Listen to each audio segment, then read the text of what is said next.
níṣẹ́ ni ọ̀rọ̀ tí ó dá ariwo àti awuyewuye ńlá sílẹ̀ ní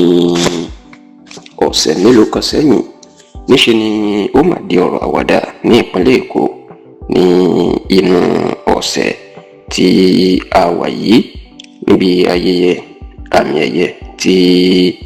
iléeṣẹ́ Africa Magic tí wọ́n máa ń ṣe, tí wọ́n ti máa ń fún àwọn òṣèré tíátà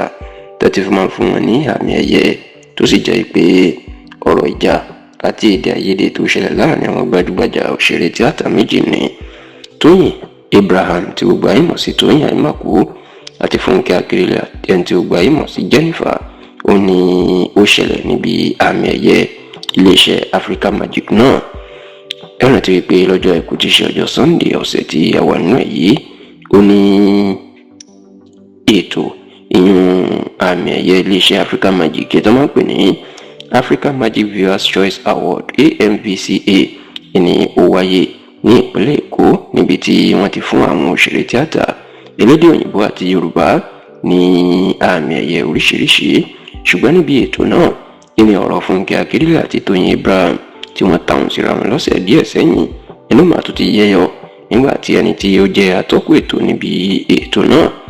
èyún ẹni tí wọ́n ń pè ní Bovy tó jẹ́ adẹ́rìn-pòṣónú comedian, tó lọ fi ọ̀rọ̀ Tóyìn Abraham àti Fúnkẹ́ Akíndélé tó lọ fi ṣàwàdà.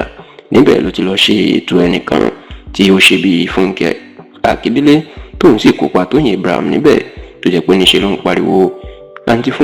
Fúnkẹ́ láti kí ẹni náà, tẹni náà ò sì dá lóhùn, tí Bovy sì ń jẹ́ kó di mọ̀ pé láyé mi tí n bá tó fún yín láàmì ẹ̀yẹ pé mi lọ́ máa lè. ìyẹn pé Bovy ó ń fi ọ̀rọ̀ tí Tóyìn Abraham tó sọ nípa Fúnkẹ́ Akíndélé nígbà tí ìṣẹ̀lẹ̀ ṣẹlẹ̀ láàrin wọn lọ́sẹ̀ mélòó kan sẹ́yìn, òun náà ó fi ń ṣe àwàdà. níṣẹ́ ni Tóyìn Abraham ló máa bú sẹ́rìn níbẹ̀, tó sì jẹ́ pé níbi orí ẹ̀rọ ayélujára Tóyìn Abraham ló ti padà lọ kọ ọ̀rọ̀ nípa ọ̀rọ̀ yìí, tó jẹ́ kó di mọ̀ wípé òun ti mọ̀ pé Bovy yóò padà fi ọ̀rọ̀ ọ̀hún yóò padà fi ṣe àwàdà, tó sì ní ọ̀rọ̀ ọ̀hún ó pa òun lẹ́rìn gidigidi.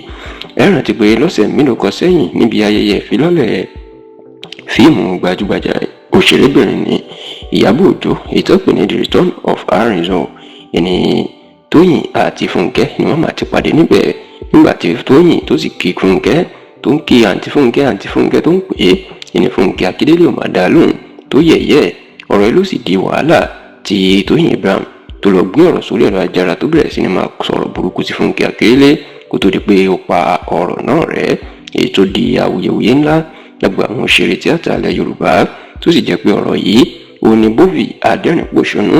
ìlú fi ṣe àwàdà ní tiẹ̀, tí Tóyìn Abraham náà tó sì rẹ́rìn gidigidi níbẹ̀, tó jẹ́ kó di mọ̀ pé ọ̀rọ̀ ọ̀hún ó pa òun lẹ́rìn púpọ̀.